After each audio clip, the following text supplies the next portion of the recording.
And this is where the world's top commentators speak out on controversial issues without the fear of the cancel culture sweeping the rest of the media. And tonight, Andy Ngo, the ultimate investigative journalist who went undercover in the far-left group Antifa and published the highly controversial New York Times bestseller Unmasked inside Antifa's radical plan to destroy democracy. The Antifa rioters, who have physically attacked Andy countless times, usually associated with lawless US cities like Portland. But are there anarchist protests heading to the UK? Take a look at these disturbing images from Dalston, East London on Saturday, where a mob of violent protesters attacked police carrying out a pre-planned operation tackling moped-related crime, which was characterised by lefty activists on social media as an immigration raid. Several officers were injured in a nasty scene reminiscent of when the BLM protests in London in 2020 turned ugly. It's the latest in a long line of left-wing demonstrations that have turned violent, including the lawless mob who dumped the Colston statue in the Bristol Harbour and the aggressive trans ninjas who assaulted a women's rights activist in Manchester just this Sunday gone. So Andy Ngo joins me now. Andy, what do you make of this? Are anarchists going to bring Antifa-style chaos to the UK? Is that what you're picking up?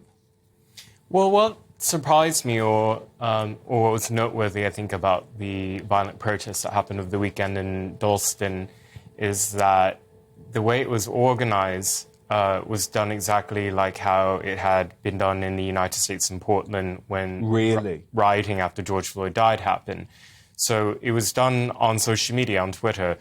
Activists would put out misinformation and disinformation about some type of action that they would call for their comrades to immediately show up in numbers.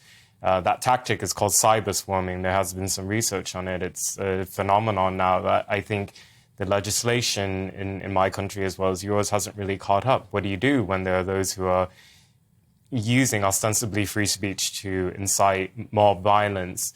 And so the scenes in Dalston, we had similar instances in the United States many times where people would either falsely or misleadingly claim that there was some type of raid on immigrants, and that would inflame people to go out. And as happened in Dalston, there was somebody who was underneath one of the police vehicles who had to be pulled out, and that was where one of the viral videos was seen. There were reports from people on the scene that the violent protesters assaulted law enforcement and hurled projectiles. And then, Andy, just like in the case of the trans extremists who were dressed as ninjas, they try and say after the fact that the police are misrepresenting the footage and didn't show everything that's going on. Is that straight out of the US playbook too? Well, this is why it's so important for there to be journalists on the scenes of protests so that the videos can be recorded and that independent agencies, investigators can analyze the footage and determine if there's wrongdoing. I'm certainly not making a defense for disproportionate use of force by law enforcement, but video footage can usually contextualize when why law enforcement needs to use force. So a 5-second video doesn't really show the context behind it. And regarding what happened in Manchester, I know that the author J.K. Rowling has described some of the black uniform wearing protesters as ninjas, which I think, it's funny, but it kind of diminishes a bit of the violent and extremist ideology behind them. They're part of an anarchist Antifa group, and they responded to calls from their comrades to go and to prevent feminist protesters from having a lawful demonstration. So those people, sorry, Andy, just to interrupt, to clarify, those so-called ninjas, they're part of Antifa? They're self-identified anarchists. So Antifa is part of an anarchist communist ideology. It's the same ideology that they organize under. Because this is what Antifa activists hide behind, right? They say, oh, we're not an organised group. But that's not really true, is it? They do organise. Well, not only do they organize through specific Twitter handles and through flyers that are disseminated online, They wear uniforms so they can identify one another. And in the case of Manchester, they even actually had a flyer for their specific group, which was the Anarchist Federation. So you don't have to take my word for it. You can look at what they say and what they actually do to see that they are an organized group or organization or cell or movement. So we should be worried about Antifa in the UK then? You should be worried, but at the same time, I'm not trying to overstate the threat. I think hyperbole is not helpful. I think compared to my country, your country's legislations to deal with violent unrest is a lot better.